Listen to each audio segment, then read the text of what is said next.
Welcome to Kirosha nursing classes. Himachal Pradesh assistant nursing staff की vacancy का notification पहले ही आ गया। जिस दिन नोटिफिकेशन आया था तब से अपन लगे हुए हैं उनकी तैयारी के अंदर।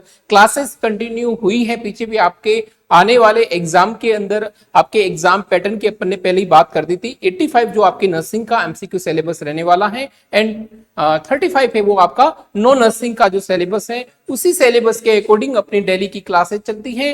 हर एक वो मोस्ट इंपोर्टेंट एमसीक्यू आपके एग्जाम के अंदर आने वाला है। तो welcome to Kirosha nursing classes. मैं प्रफुल्ल चौहान तहे दिल से स्वागत करता हूं हमारे इस ऑनलाइन सेशन के अंदर। अभी 10 डेज रिमेनिंग है एग्जाम के अंदर। आपका एग्जाम बहुत जल्दी होने वाला है। एग्जाम डेट ऑलरेडी पहले डिक्लेयर हो चुकी है। 20 मार्च को आपका एग्जाम होने वाला है। सीबीटी मोड यानी कंप्यूटर बेस्ड यानी ऑनलाइन मेथड आपका रहने वाला है एग्जाम का पैटर्न। तो आप सबकी तैयारी थ्योरी कंप्लीट हो रखी होगी। अब बात करने वाले हैं एमसीक्यू सेशन की। तो जितनी भी अपन ने क्लासेस की हैं उनको आप जरूर कंटिन्यू लिंक के अंदर आपको मिल जाएगी। सारी क्लासेस जरूर वॉच कीजिएगा क्योंकि एमसीक्यू है वो सारे सेलेक्टेड हैं। एग्जाम के अंदर कुछ आपको कॉन्फिडेंस की जो कमी दिखती है वो बेसिकली आपके थ्योरी पार्ट है, उसको आप बार बार रिवीजन कीजिएगा। जो एमसीक्यू है आप किस तरह से एमसीक्यू को क्लियरली आप अच्छे से पहले रीड कीजिए, देन आप ऑप्शन की तरफ जाएं। क्योंकि एक बार अगर आपको एमसीक्यू समझ में आ गया तब आपको डायरेक्टली ऑप्शन आपके दिमाग में आ जाएगा और वो डायरेक्ट आपका राइट आंसर होता है। ठीक है, तो हिमाचल प्रदेश के अंदर असिस्टेंट नर्सिंग स्टाफ की जो ये वैकेंसी है 390 पोस्ट पे है। वैकेंसी का अगर मैं आंकड़े की बात करूं तो वो एक अच्छा वैकेंसी है क्योंकि यहाँ पे ऑलरेडी आपको सेपरेट कर दिया गया है। मेल कैंडिडेट यहाँ पे नहीं फॉर्म फिल किया है, फीमेल कैंडिडेट के लिए यहाँ पे ये वैकेंसी रहने वाली है। और एग्जाम है वो आपका 20 मार्च को। उससे पहले आपको 7 दिन पहले या फिर 3-4 दिन पहले आपको जो है आपका एडमिट कार्ड है, आपका रोल नंबर है, वो सारा का सारा मैसेज के द्वारा उसके लिए अपने एक सेपरेट वीडियो बना दिया है जो आपको लिंक के नीचे दिया हुआ है। जरूर वॉच कीजिएगा और अपनी तैयारी को बूस्टअप कीजिए। जल्दी से आ जाइए ऑनलाइन और अपने जितने भी फ्रेंड्स हैं उनके साथ में इस क्लास को जरूर शेयर कीजिएगा, सब्सक्राइब कीजिएगा, लाइक कीजिएगा और शेयर कीजिएगा किरोशा एकेडमी के चैनल को। आपका जिस दिन से ये वैकेंसी का नोटिफिकेशन आया है तब से अपने ऐप के अंदर किरोशा एकेडमी के ऐप के अंदर पूरा सिलेबस जो आपका एग्जाम का पैटर्न था उसके अकॉर्डिंग अपने एमसीक्यू बैच स्टार्ट किया है। तो जरूर विजिट कीजिएगा, डाउनलोड कीजिए ऐप को और अपनी तैयारी को बूस्टअप कीजिएगा। देखते हैं आज की क्लास का फर्स्ट एमसीक्यू क्या रहने वाला है। विच ion help in the blood clotting, give me this answer कीजिएगा क्या रहने वाला है। द फर्स्ट एमसीक्यू अपने पास में क्या पूछ रहा है, क्लोटिंग के लिए रेस्पॉन्सिबल क्या रहने वाला है। तो फर्स्ट ऑप्शन अपने पास में क्या रहेगा, कैल्शियम। एंड बी ऑप्शन अपने पास में रहने वाला है magnesium and sorry potassium, not for A potassium oxide. तो ये ऑप्शन क्या रहने वाला है, यहाँ पे बिल्कुल राइट रहेगा। Calcium is the responsible for the. जब आपसे पूछा जाए एक एमसीक्यू एग्जाम के अंदर ये भी पूछा जाता है एट बर्थ पर, ठीक है ना, एट बर्थ पर अपन विटामिन के का इंजेक्शन वो भी लगाते हैं, ठीक है ना। एट बर्थ पे कौन सा, ये एमसीक्यू मैं इसलिए बता रहा हूं क्योंकि एग्जाम के अंदर बहुत बार ये एमसीक्यू पूछा गया है। एट बर्थ पे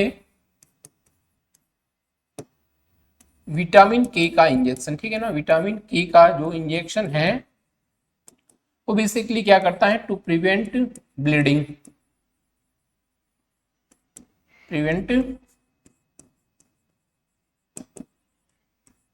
आपके 2, 7, 9, 10 जो आपके क्लोटिंग फैक्टर है उनको ये क्या करता है, एक्टिवेट करता है और ब्लीडिंग टेंडेंसी से प्रिवेंशन करता है। गट इंटेस्टाइनल बैक्टीरिया के कारण आपके जो इंटेस्टाइनल फ्लोरा के जो ब्लीडिंग का जो है उससे प्रिवेंशन करने के लिए जो विटामिन के का इंजेक्शन है आईएम लगता है। कितना आईएम इंजेक्शन लगता है, 0.5 ml अपन यहाँ पे इंजेक्शन देते हैं। विटामिन के का जो इंजेक्शन एट बर्थ लगता है, लेकिन अपने से जो पूछा गया है आयन, ठीक है ना, वो बेसिकली क्या रहने वाला है, कैल्शियम और ब्लड क्लोटिंग, ठीक है ना। ब्लड क्लोटिंग के अंदर बेसिकली जो हेल्प करता है calcium is the right answer. ये ऑप्शन क्या रहेगा, यहाँ पे राइट आंसर रहने वाला है। देन नेक्स्ट एमसीक्यू आपकी स्लाइड के ऊपर है, hair colour in human turns white due to the absence of which of the following pigmentation, give me this answer कीजिएगा। अपनी बॉडी के अंदर जो ये मेलेनिन नाम का जो पिगमेंटेशन है वो बेसिकली डिपेंड्स करता है कि हेयर का कलर क्या रहने वाला है, अपने स्किन का कलर क्या रहता है।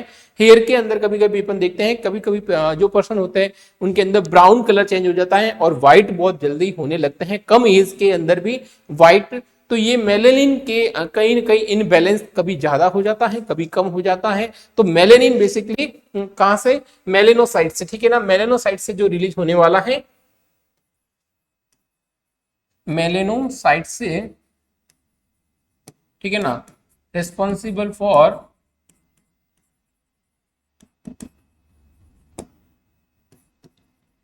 मेलेनिन, ठीक है ना, मेलेनिन जो आपका मेनली होता है responsible for colour of hair. Bilirubin basically आपके जो येलोविश डिस्कलरेशन के कारण जो बॉडी के अंदर देखते हैं, लीवर के अंदर जो वेस्ट प्रोडक्ट है बिलोरुबिन का लेवल अगर बढ़ जाता है, देखते हैं बेसिकली जो न्यूमोनिया के जॉन्डिस के पेशेंट होते हैं, बच्चों के अंदर सबसे ज्यादा ये दिक्कत देखने को मिलती है। न्यूबॉर्न बेबी के अंदर सबसे ज्यादा जो बेसिकली बिलोरुबिन है वो जॉन्डिस, ठीक है ना, not for related in humans, जो हेयर कलर से उनसे रिलेटेड नहीं रहने वाला है। तो मेलेनिन बेसिकली क्या रहने वाला, not for melatonin, this is melanin is the right answer यहाँ रहेगा आपका। Absence of the melanin basically cause क्या करता है आपका, पिगमेंटेशन, जो व्हाइट पिगमेंटेशन जो देखने को मिलता है जी हाँ, कहां से ये प्रोड्यूस होता है, ये भी एग्जाम के अंदर पूछा जाता है। तो मेलेनोसाइटोसिस, ठीक है ना, हमेशा याद रखिएगा, मेलेनोसाइटोसिस से ये बेसिकली क्या रहता है, मेलेनोसाइटोसिस से बेसिकली ये आपका रिलीज होता है। मेलेनिन नाम का जो ये पिगमेंटेशन है वो बेसिकली किसके लिए रिस्पॉन्सिबल होता है, हेयर कलर के लिए। तो ये ऑप्शन क्या रहेगा आपका राइट आंसर रहने वाला है। नेक्स्ट एमसीक्यू की तरफ जाने से पहले हिमाचल प्रदेश के अंदर जो आपका एग्जाम होने वाला है उनके लिए अपन ने ऑलरेडी पहले ही, जिस दिन से ये वैकेंसी आई तब से हिमाचल प्रदेश फास्ट ट्रैक के नाम से ये बैच स्टार्ट कर दिया था, जहां आपको कंप्लीट एक ही प्लेटफॉर्म पर सारी तैयारी करवाई जाएगी कि एग्जाम के अकॉर्डिंग क्या, जो बेसिकली अपन बात कर रहे हैं कि 85 जो नर्सिंग का एमसीक्यू है और 35 जो नॉन नर्सिंग का है, वो सारा का सारा सिलेबस यहाँ पे मात्र 2500 के अंदर आपको कंप्लीट यहाँ पे प्रोवाइड करवा दिया जाएगा। The next MCQ carefully read कीजिएगा। Excessive accumulation of the bile salt in the body cause, give me this answer कीजिएगा। एक्सेसिव एक्यूमुलेशन, ठीक है ना, बाइल साल्ट, बाइल बेसिकली अगर मैं बात करूं तो इसका मेनली रिस्पॉन्सिबल होता है फैट के डाइजेशन के, ठीक है ना, इमल्सिफिकेशन ऑफ द फैट। सबसे पहले मैं बात करता हूं ये प्रोड्यूशन किसके द्वारा होता है,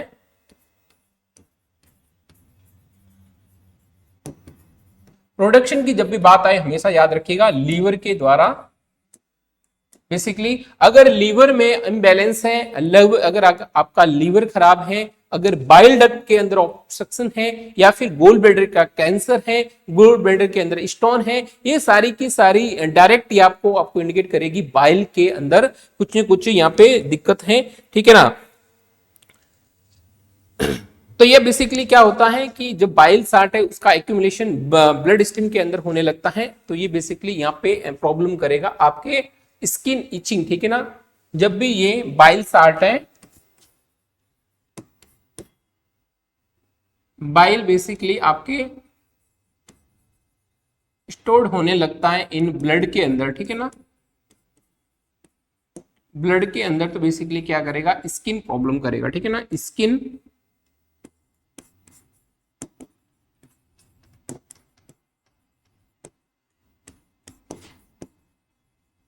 इचिंग बेसिकली जिसको अपन प्रूराइटिस, ठीक है ना, प्रूराइटिस,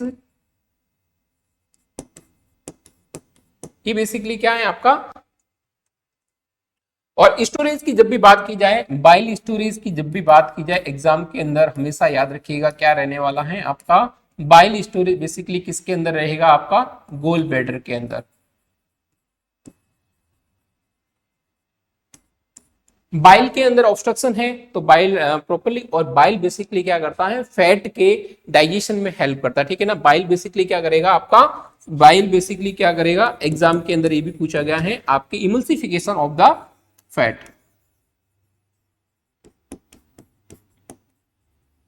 इमल्सिफिकेशन ऑफ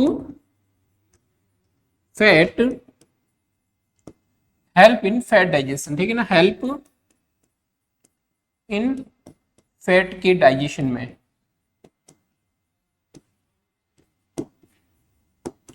फैट के डाइजेशन में ये बेसिकली यहाँ पे हेल्प करता है। तो ये बेसिकली अपन बात करें dermatitis, psoriasis and prostatitis. Prostatitis यानी प्रोस्टेट के अंदर जो इन्फ्लामेशन देखने को मिलता है, प्रोस्टेटाइटिस वो एक अलग टर्म्स, यानी आपके सोरियासिस की अगर मैं बात करूं तो ये बेसिकली यहाँ पे नहीं होने वाला। डर्मेटाइटिस अगेन आपका स्किन से रिलेटेड जो प्रॉब्लम है, जहां पे आपको रेडनेस, स्किन एलर्जी देखने को मिलती है, डर्मेटाइटिस।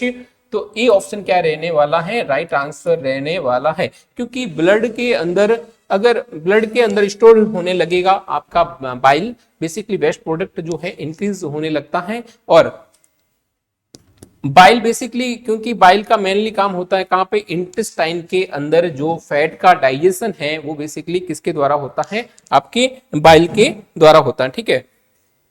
तो आई hope this MCQ will be clear. चलते हैं अपन नेक्स्ट एमसीक्यू की तरफ। नेक्स्ट एमसीक्यू आपकी स्लाइड के ऊपर है, केयरफुली रीड कीजिएगा। A decrease bone density is called as, decrease bone mass and decrease bone mass basically may cause क्या करेगा, जो आपकी बॉन फ्रेजाइल करेगा, ठीक है ना, बॉन फ्रेजाइल, जो कि क्या करने वाला है, ऑस्टियोपोरोसिस।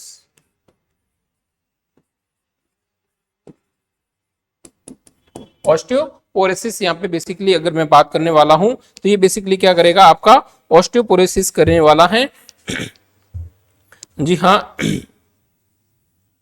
तो ये बेसिकली अगर मैं बात करूं तो सबसे ज्यादा किसके अंदर देखने को मिलता है, आपके ऑस्टियोपोरोसिस ही बेसिकली आपको देखने को मिलता है ओल्ड एज पर्सन के अंदर, ठीक है ना, ओल्ड एज पर्सन के अंदर सबसे ज्यादा देखने को मिलता है।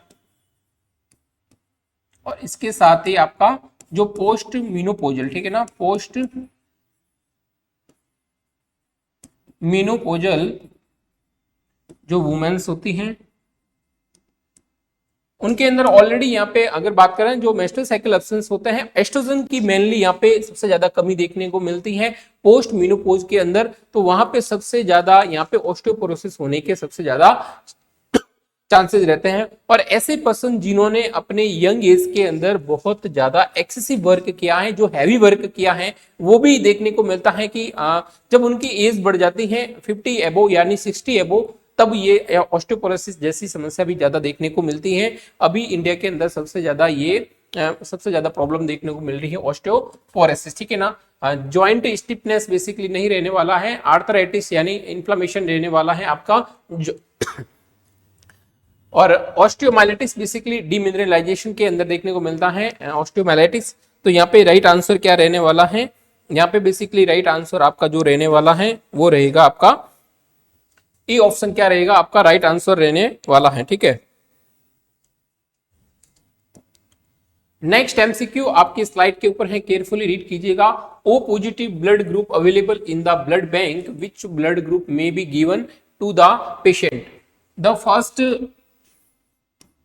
फर्स्टली अपन बात करने वाले हैं कि दो टाइप से एमसीक्यू एग्जाम के अंदर देखने को मिलता है, what is the universal donor and what is the universal recipient, ठीक है ना। यूनिवर्सल डोनर की अगर मैं बात करूं तो वो रहने वाला है आपका, यूनिवर्सल डोनर की अगर अपन बात करने वाले हैं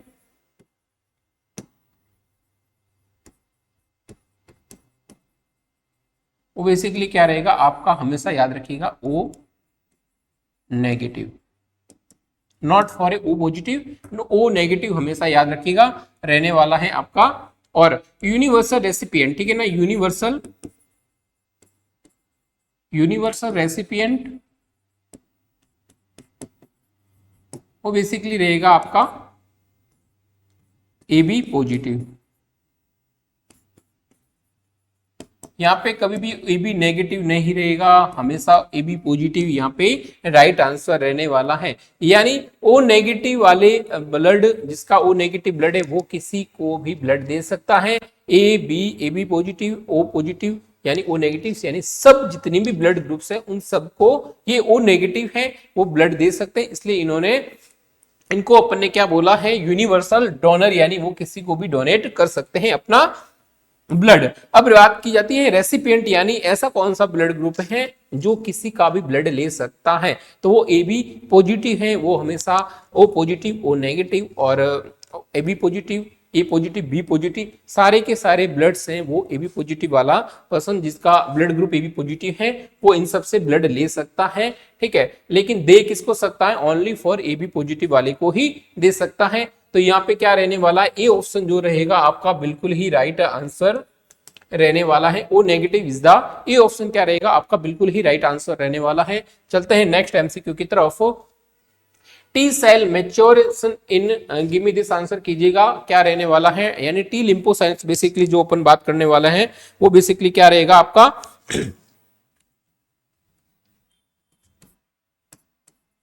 टी लिम्फोसाइट्स, ठीक है ना, कहां मिलता है, बोन मेरो के अंदर, ठीक है ना, बोन मेरो के अंदर। और मैच्योरेशन की अगर मैं बात करूं तो ये बेसिकली क्या रहेगा आपका थाइमस ग्लैंड, यहाँ पे क्या रहने वाला है, राइट आंसर रहने वाला है।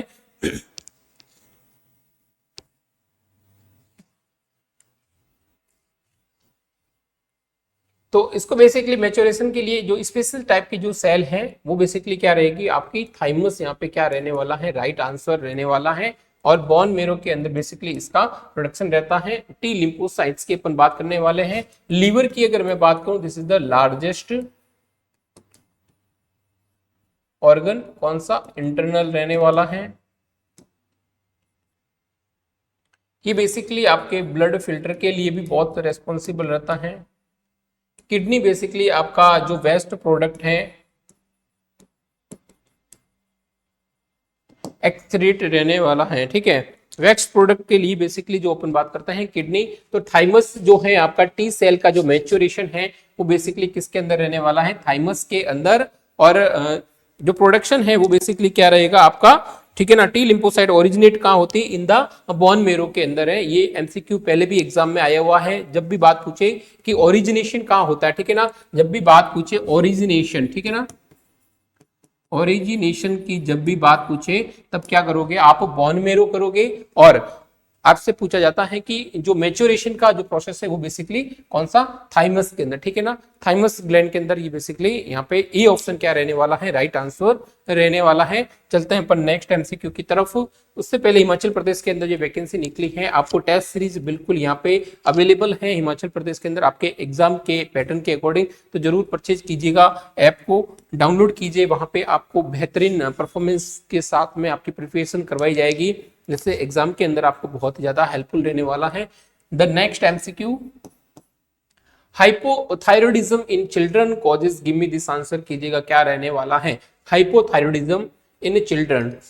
सबसे पहले मैं बात कर रहा हूं विकेट्स की, ठीक है ना, विटामिन डी की कमी से, ठीक है ना, विटामिन डी की कमी से बेसिकली किसके अंदर देखने को मिलता है, चिल्ड्रन के अंदर।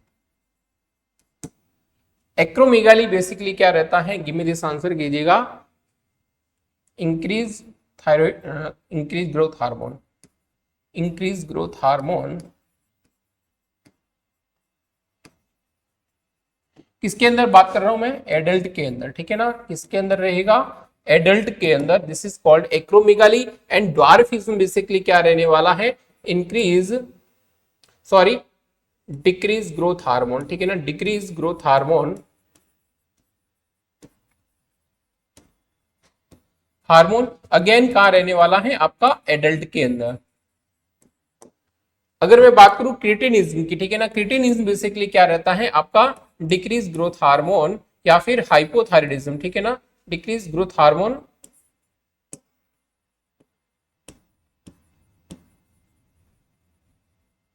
या फिर hypothyroidism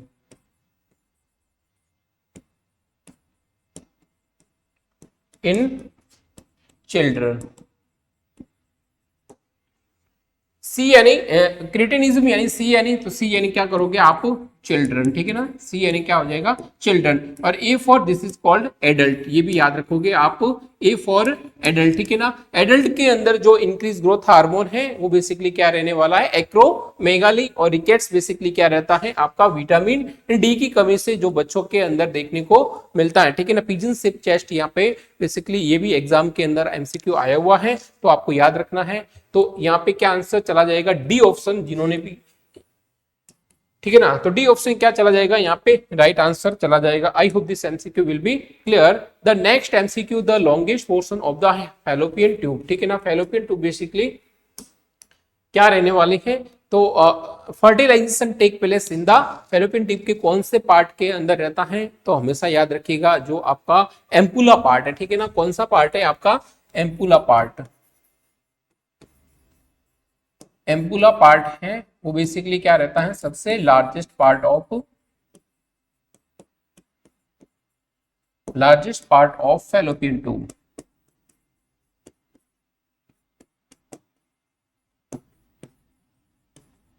which takes place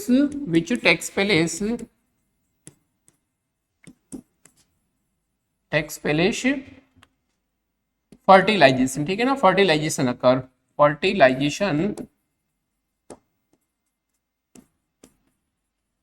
fertilisation की जो प्रोसेस है वो आपके फैलोपियन ट्यूब के जो सबसे लार्जेस्ट पार्ट होता है, कौन सा, एम्पुला पार्ट, वहां पे यहाँ पे प्रेजेंट होता है। और अपने से यही पूछा कि सबसे लॉन्गेस्ट पार्ट है वो बेसिकली क्या रहने वाला है आपका, एम्पुलरी पोर्शन, ठीक है ना। एम्पुलरी पोर्शन बेसिकली क्या रहेगा आपका, राइट आंसर रहने वाला है, not for interstitial isthmus basically आपका शॉर्ट रहता है, एंड ये इनफंडिबुलर भी शॉर्टेस्ट है,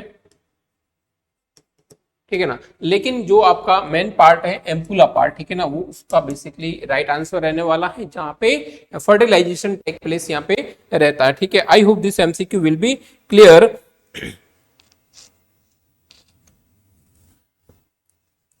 चलते हैं नेक्स्ट एमसीक्यू की तरफ। In a healthy man who weight, जिसका वेट कितना है, एक हेल्दी वुमन सॉरी मेन है, इसका वेट कितना रहने वाला है अपने पास में, वेट कितना रहेगा आपका 70 केजी, ठीक है ना, 70 KG. The total body water, ठीक है ना, इसका अपने को क्या बताना है, टोटल बॉडी वाटर। तो अपने को पता है बॉडी वेट का कितना रहता है 60%, ठीक है ना। हमेशा याद रखिएगा जितना बॉडी वेट उसका 60% वाटर कर दीजिए, वो बेसिकली अंदर अपने को मिलता है एक ह्यूमन बॉडी के अंदर नॉर्मल वाटर का, अपने को ये पूछ रहा है। तो अपन बात करते हैं 70 केजी अपने को दे रखा है, ठीक है ना, तो 60% यहाँ पे रह जाएगा। और बॉडी वेट कितना है अपने पास में, बॉडी वेट कितना रहने वाला है 70, ठीक है ना। ऐसे ही करेंगे अपन, तो एक जीरो से एक जीरो कट जाएगा, तो अपने पास में कितना रहने वाला है 42 लीटर्स, ठीक है ना, 42 लीटर्स बेसिकली क्या रहेगा आपका राइट आंसर चला जाएगा, ठीक है ना। तो जहां भी ऑप्शन के अंदर आपको 42 लीटर दिखे वो बेसिकली, तो ए ऑप्शन बेसिकली क्या रहेगा यहाँ पे राइट आंसर रहने वाला है। इस तरह से एग्जाम के अंदर आपसे पूछा जाता है। तो वाटर तो अपने को पता है 60% ऑफ द बॉडी वेट यहाँ पे क्या रहेगा आपका वाटर का बैलेंस अपन बात करते हैं। तो 42 लीटर यानी वेट अपने को दे रखा है ऑलरेडी, 70 केजी यहाँ पे वेट अपने को ऑलरेडी दे रखा है। तो आई hope this MCQ will be clear, ठीक है ना। The hormone that stimulated release of the bile into the duodenum, give me this answer कीजिएगा। तो कौन सा रहने वाला है, एंटेरोगेस्ट्रोन या फिर गैस्ट्रिन या फिर सिक्रेटिन या फिर कोलेसिस्टोकाइनिन, ठीक है ना। तो कोलेसिस्टोकाइनिन बेसिकली क्या करता है,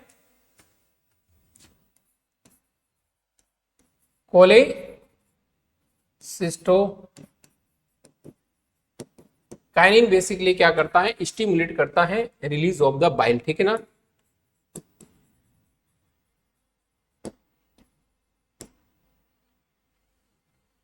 और बेसिकली कहां पे करेगा कॉन्ट्रेक्शन, कहां करेगा कॉन्ट्रेक्शन, कहां करेगा याद रखिएगा, contraction in the gall bladder, gall bladder जो कि क्या रहता है storage house of the Biles का जो स्टोरेज है वो बेसिकली यहाँ पे कॉन्ट्रेक्शन के कारण बेसिकली तो यहाँ पे रिलीज होगा, ठीक है ना, रिलीज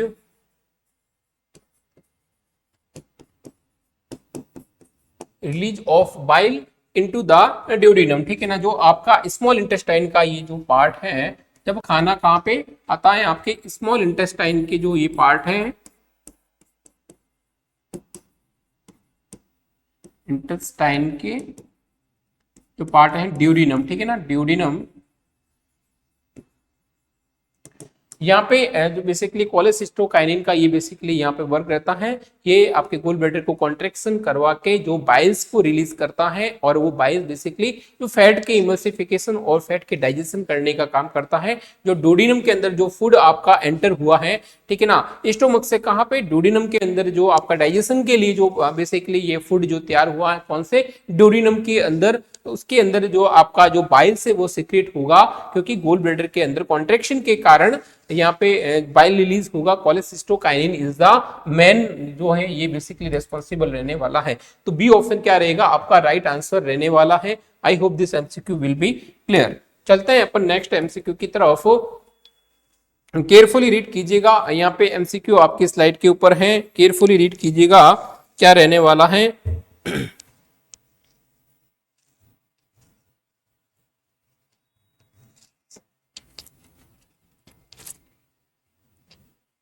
जब भी आपका जब वो फैट बेसिकली जो एंटर करता है कहाँ पे, ड्यूडिनम के अंदर, तो बाइल बेसिकली रिलीज होके क्या करेगा, इमल्सिफिकेशन ऑफ फैट को जो तोड़ने का काम करेगा, ब्रेक डाउन करने का जो काम करेगा, डाइजेशन करने का जो काम करेगा, वो बेसिकली क्या रहता है आपका बाइल। इसलिए जिनका गोल ब्लैडर रिमूव किया जाता है, और गोल ब्लैडर कौन सी कंडीशन के अंदर, गोल ब्लैडर स्टोन के जितने भी पेशेंट है या फिर कैंसर के जो पेशेंट है उनके अंदर कंप्लीट अपन गोल ब्लैडर को रिमूव कर दें। एकमात्र ऐसा ऑर्गन है जहां पे स्टोन आ जाए तो फिर उनको पूरा ऑर्गन ही यहाँ पे बाहर निकालना पड़ता है। इसका कोई भी ऑपरेशन या फिर सर्जरी या फिर किसी भी तरह के ओपनिंग करके अपन उसका ऑपरेशन करके स्टोन को बाहर नहीं निकाल सकते।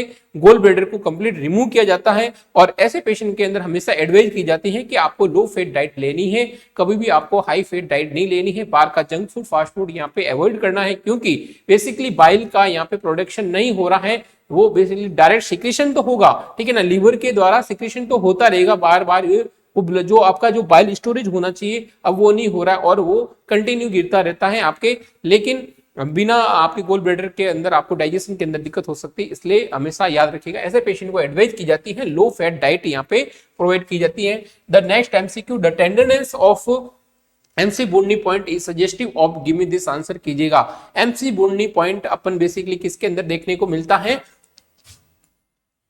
एमसी बोर्डनी पॉइंट बेसिकली आपके एक्यूट अपेंडिसाइटिस, ठीक है ना,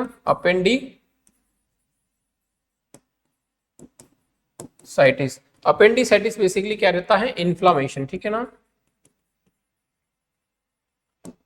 इन्फ्लामेशन ऑफ अपेंडिक्स।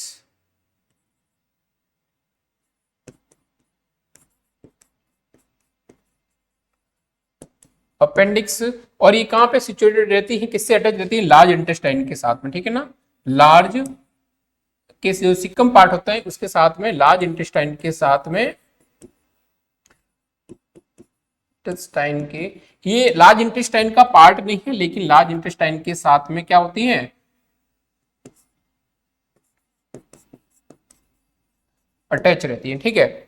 और बेसिकली यहाँ पे अपने को पूछा गया है, तो एक्यूट एपेंडिसाइटिस के अंदर ये बेसिकली देखने को मिलता है राइट लोअर क्वाड्रेंट के अंदर, ठीक है ना, कहां पे, राइट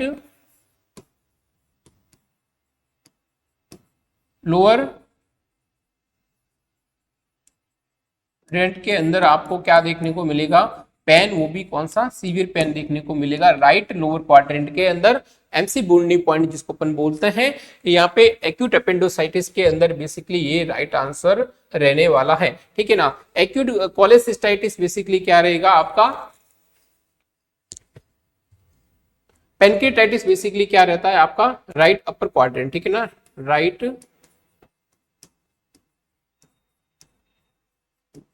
क्वाड्रेंट के अंदर, ठीक है ना, अपर क्वाड्रेंट के अंदर। और एक्यूट गैस्ट्राइटिस बेसिकली कहां रहता है, मैन अगर मैं बात करूं एपिगैस्ट्रिक के अंदर, जो आपका अम्लाइकस एरिया है वहां पे बेसिकली देखने को मिलता है। तो यहाँ पे बात कर रहे हैं किसके लिए, अपेंडिसाइटिस की, तो क्या रहेगा आपका मेन यहाँ पे एमसी बोर्डनी पॉइंट है वो क्या देखने को मिलेगा, अपेंडिसाइटिस के अंदर, ठीक है ना, नॉट फॉर ए कोलेसिस्टाइटिस और पेनक्रेटाइटिस यहाँ पे नहीं रहने वाला है। लेफ्ट लोअर क्वाड्रेंट के अंदर बेसिकली वो देखने को मिलता है। तो आई hope this MCQ will be clear. चलते हैं अपन नेक्स्ट एमसीक्यू की तरफ।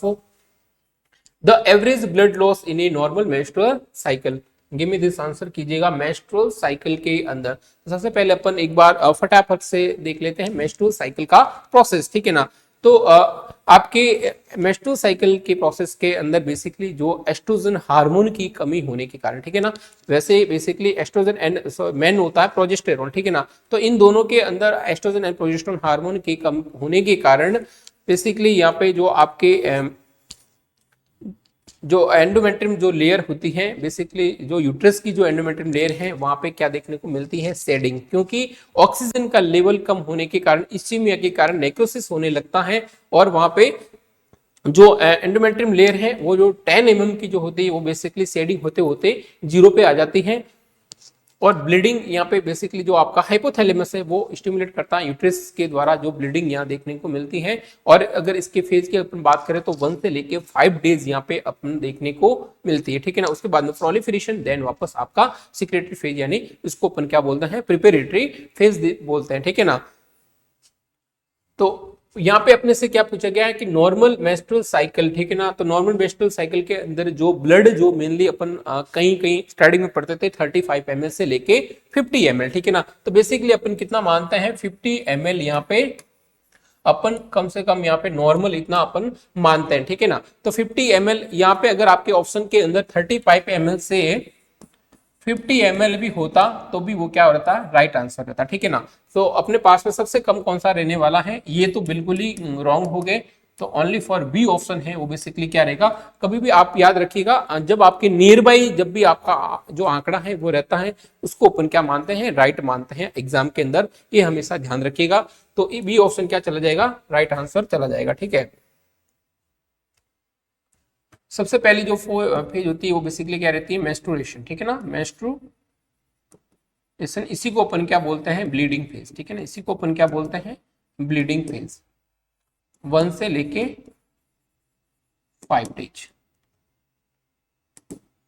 देन सेकेंडरी कौन सी होती है, प्रोलिफरेशन, ठीक है ना, प्रोलिफरेशन वो बेसिकली क्या रहती है, 6 से लेके 14 days. And then finally is the secretory phase, basically क्या रहेगी आपकी 15 से लेके 28 डेज तक बेसिकली क्या रहेगा आपका यहाँ पे। ये बेसिकली अपन बात करते हैं कौन से, मेंस्ट्रुअल साइकिल का जो प्रोसेस रहता है। Then next MCQ, universal donor belongs to this blood group, give me this answer कीजिएगा, क्या रहने वाला है, ब्लड डोनर, ठीक है ना। तो ए बी पॉजिटिव अपन ने पहले बात की है कि जो आपका जो डोनर है वो बेसिकली क्या रहने वाला, ओ नेगेटिव, इससे पहले वाले एमसीक्यू के अंदर अपन ने बात की है। और ए बी पॉजिटिव बेसिकली क्या रहेगा आपका, यूनिवर्सल रेसिपिएंट, ठीक है ना, रेसिपिएंट रहने वाला है। ये बेसिकली कौन रहेगा आपका, ए बी पॉजिटिव, और डोनर यानी ऐसे में ये बेसिकली आपके A B positive, O positive and O negative, इन सबको क्या कर सकता है, ब्लड डोनेट कर सकता है, ठीक है ना। तो next MCQ, Bartholin gland is the present of, ठीक है ना। तो बार्थोलिन ग्लैंड बेसिकली कहाँ रहती है, आपके वेजाइना के, ठीक है ना, लेटरल साइड के अंदर।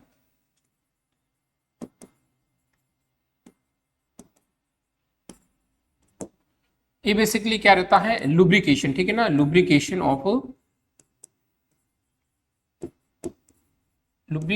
ऑफ वेजाइना ड्यूरिंग इंटरकोर्स, ठीक है ना, during sexual intercourse, during sex के दौरान जो बेसिकली जो वेजाइना का जो अपन बात करते हैं, जो लुब्रिकेशन रहता है वो पेनिट्रेशन के लिए जो हेल्पफुल रहता है, आपका इजीली पेनिट्रेशन बेसिकली जो कोइटस एक्टिविटी के दौरान जो सेक्सुअल इंटरकोर्स करते हैं उनमें बेसिकली जो हार्मोन जो रेस्पॉन्सिबल रहता है बार्टोलिन ग्लैंड, ठीक है ना, ये क्या रहती है, याद रखिएगा। एक ही वर्ड में अगर आपसे पूछे तो लुब्रिकेशन ऑफ द वेजाइना, ठीक है ना, लुब्रिकेशन ऑफ द वेजाइना के लिए जो रेस्पॉन्सिबल रहेगा आपका, ये ऑप्शन क्या चला जाएगा, यहाँ पे राइट आंसर चला जाएगा। देन नेक्स्ट एमसीक्यू अपने पास में दाखिल, विच of the following is the bleeding disorder, तो गिव मी दिस आंसर कीजिएगा। ब्लीडिंग डिसऑर्डर कौन सा रहता है आपका, हीमोफीलिया, ठीक है ना, कौन सा, 8th और 9, ठीक है। तो ए बी सी ऑप्शन क्या चला जाएगा, राइट आंसर चला जाएगा। ल्यूकोपेनिया बेसिकली क्या रह जाएगा, डिक्रीज, सॉरी यहाँ पे इंक्रीज आपका WBC, ठीक है ना। और एनीमिया बेसिकली क्या रहता है आपका, यानी हीमोग्लोबिन आरबीसी लो होना किसके अंदर, हीमोग्लोबिन के अंदर, ठीक है ना, आरबीसी का डिस्ट्रक्शन या फिर लो आरबीसी किसके अंदर, red blood cells basically haemoglobin के अंदर। एंड ल्यूकेमिया अगेन आपका क्या है, ब्लड कैंसर, ठीक है ना, कि बेसिकली क्या रहेगा आपका ब्लड कैंसर रहने वाला है। तो हीमोफीलिया बेसिकली क्या रहेगा आपका, ब्लीडिंग डिसऑर्डर, तो सी ऑप्शन क्या रहेगा आपका राइट आंसर। तो आई hope this MCQ will be clear. तो सारे के सारे एमसीक्यू अपन ने यहाँ पे सॉल्यूशन किए हैं। तो ये सारे एमसीक्यू आने वाले एग्जाम के अंदर आपके बहुत ज्यादा हेल्पफुल रहने वाले हैं। इसी तरह अपनी तैयारी को बूस्टअप कीजिए और हमारे साथ में जुड़िए। क्रियोशा एकेडमी के चैनल को सब्सक्राइब कीजिएगा और मैक्सिमम इस क्लास को जरूर शेयर कीजिएगा। एग्जाम बहुत जल्दी होने वाला है, मात्र 10 डेज रिमेनिंग रहने वाला है आपके। तो एग्जाम का जो पैटर्न रहने वाला है, नर्सिंग एंड नॉन नर्सिंग दोनों ही आपको क्रियोशा एकेडमी के इस चैनल पे अवेलेबल होगा। और नॉन नर्सिंग भी अपन बहुत जल्दी सारी होगी, 3-4 क्लास के अंदर करवा देंगे। Okay, thank you for watching this class.